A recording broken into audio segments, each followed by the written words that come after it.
I'm going to be walking you through some of the modules that I created and talking through some of the changes that I made to the research project and some of the upcoming assignments that we have this week.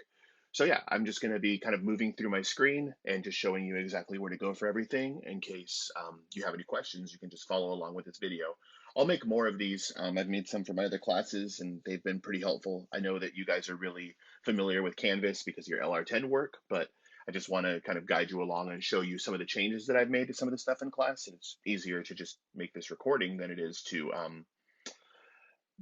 write something up. So I'm just going to go into our class on Canvas. And the first thing that you're going to see, I'm in student view right now. The first thing you're going to see is now we have this little section over here that says modules. So you're just going to go ahead and click modules. And I'm going to continue to add to this as we go along. But I've just kind of got some stuff that I want to get us started on now. So the first thing is kind of give you a little bit of an update of the work that we're going to be doing this remainder of the semester, or however long we're online, is working through another essay on the single story that's kind of right up here, this module, and then also our research project. And I've got a few of the things for our research project in here. So I'm going to go to research project first, just because I've made some changes to our requirements given the circumstances that we're in right now. So the first thing is I updated the research prompt. And so as soon as I click here, sorry, my internet's moving a little bit slow right now. I think my kids are streaming stuff online. So if you guys hear like kids yelling in the background, that's my kids going crazy because they haven't been in school in a week. So right here, I've updated some things. And the big things that I've updated are, number one, I'm no longer requiring you to use a full length book because public libraries are closed, bookstores are closed, and Amazon is possibly restricting deliveries on things that aren't essential. And because of that source is going to be gone, I've limited the page numbers down now to 5 pages, so about 1,250 words. So here at the top, you can click this, and this will give you the research prompt. Um, and so it'll download it, and there it is right there. So I made it a PDF, and you can read through, and you can see that everything that I highlighted in yellow here are the things that have changed. So now it's a 5-page paper. You need to cite 4 sources, 3 sources from library research because our databases are still open, and 1 item of field work.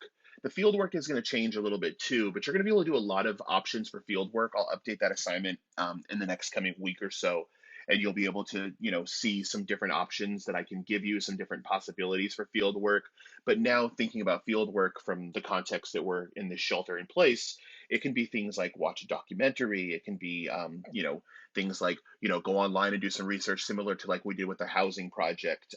So that'll change a little bit, but I still think the field work's going to be cool and add something to your paper, so we'll do that. But obviously it won't be going around town. 1,250 words, and you're going to be able to see that the due dates have changed a little bit also. Sorry, I didn't change the source reports here. That's my fault. I just totally missed them and didn't reload a new PDF. But I will. You'll see on the next section on source reports when they're all due. So the stuff in yellow is the stuff that's changed with the research prompt. So I just wanted you to see that. I'm going to go back into Canvas and go back in this module, and then you're also going to see some of the stuff that's here. So the other thing that I included is I included the prompt for the source reports. So you can just click right here, and you can see the source reports are due the 26th, the 2nd, and the 13th. So you're going to have 3 of those. And the other thing that I included is a sample source report. So you can click this, and you can see what one looks like. This is the same one that I went over together with everybody in class, but I just wanted you to have it in case you had questions on how to do one or anything like that. You could look at this model. The other thing is if you'd like us to look at your source report, or you'd like to have a conference, remember we can use Zoom Confer, we can use phone calls. I listed my number on there, so please don't hesitate to call me if you have any questions. And we can also use, even something like FaceTime can be effective, right? So if you want to talk through the source reports and just like I have office hours for you, I can do virtual office hours. I can do all that kind of stuff. So we'll be exploring some of that stuff as we go along. But here's the due dates and everything on source reports. And then if I go back again, you can see I have each of the assignments open. So the first one this Thursday, the next one April 2nd, and the third one April 13th. I have them open now. You can do them, this, I know that, there's a lot of stuff that's uncertain right now. I know some people's jobs are impacted. I mean, I understand that there are things that are incredibly important and some massive changes that are happening to people's lives right now. And so I just want to have this stuff open. You can work on it as often as you need to. If you want to get ahead on your work, by all means, go ahead. And throughout this whole thing, again, as you have questions, please do not hesitate to contact me. So there's the updates on the research project stuff. I'm going to continue to add to this. I'm going to add some stuff and create a video talking about field work. And so same thing with outline, and I'll kind of have like some recordings of me teaching and talking through outline and stuff like that. So when that time comes, I'll continue to add to this, and I'll always update you when I add to this module. The other module that I added is this, and in addition, I'm going to be adding to this module also. So this is our single story unit. This is going to be our third essay that we're going to write. So the first thing that I included in here is just a quick post with Adichie's Danger of a Single Story TED Talk. It's embedded right in here. You can just click it and watch it in case you need an update, but you should all, because we've been working with this for a little while before, we went online, you should be able to just, have your text and follow along with this if you need to review it. Then the other thing that I created was a discussion, and you'll have the week to work on this. The discussion boards are going to be our chance to have one-on-one or group conversations with each other. I think that's one of the things that's so difficult through this online period is losing the opportunity to have kind of that community, right? I mean, that's the thing that I love so much about teaching, and that I love so much about working with all of you, is that like we have this community, we're able to work with each other, we're able to talk with each other, and that's a little bit more difficult to do in an online modality. But what we're going to be doing is we're going to be using this discussion board, and I'll have these going, throughout different points of the semester for different types of assignments. And so here's the first one that we're going to do. So you can, respond right into this post, and you'll see this over on your to-do list is your homework.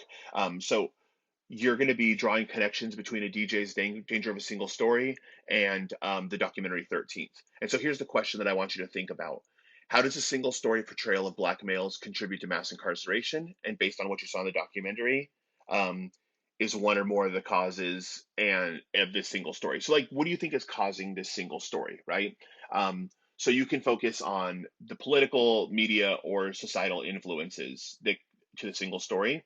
And so to get full credit, here's all you have to do. Number one is you have to write original post. That's your response to this idea. And it's about 100 words, right? Um, the second part is you have to respond to at least two of your classmates. And the reason that I want you to have these responses is I want there to be, some conversation. I want us to still be able to learn from each other, chime in with each other's ideas, and just interact with one another, even though we're just doing it in a discussion board and we don't have the chance to do it face to face. These are our chances for us to have rich classroom discussion. Chris and I are going to be jumping in here and interacting with your ideas also. So this is just a nice place for us to continue to talk through ideas and really get to some of the deeper concepts that we're going to be exploring. I also I found a YouTube upload of this documentary that seems complete and looks pretty good. So I threw it in there also. So your first kind of think about like assignments for this week are start working on that source report and get that submitted, and then also work on this discussion post. And so they're the two things that you'll need to do. So those are the two really big changes or kind of updates that I have for you right now. That we have our first discussion post. We're going to continue to work through this unit of single story. I'll give you some additional reading, stuff like that.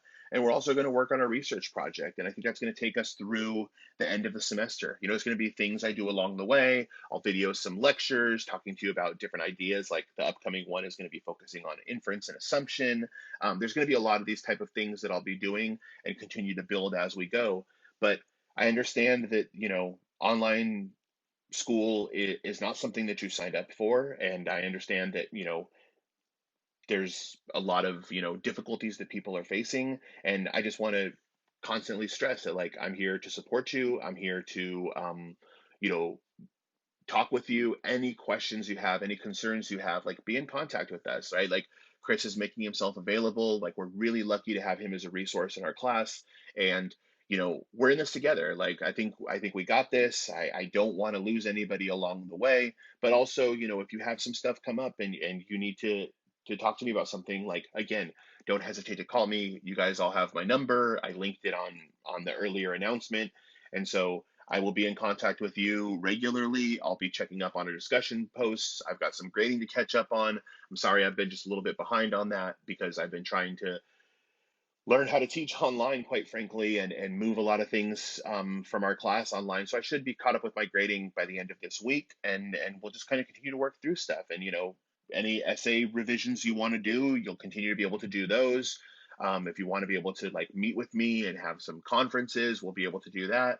So we're gonna figure this out together, and we're gonna work through this. But the important part is that like we have a great community. I just had the pleasure of getting to work with you guys face to face, and I'm sad that we're not going to have that opportunity, but like we're going to try to recreate as much of that kind of classroom dynamic as we had in this situation, make the best out of it. So please, again, contact me if you have any questions. I'm here, right? I'm still working. I'm still here for you guys throughout this process. So don't be hesitant to reach out to me or reach out to Chris throughout this. Um, Take care, everybody. I look forward to hearing from all of you guys soon online. And again, reach out to me with any questions or concerns that you might have. All right. Take care, everybody. Bye bye.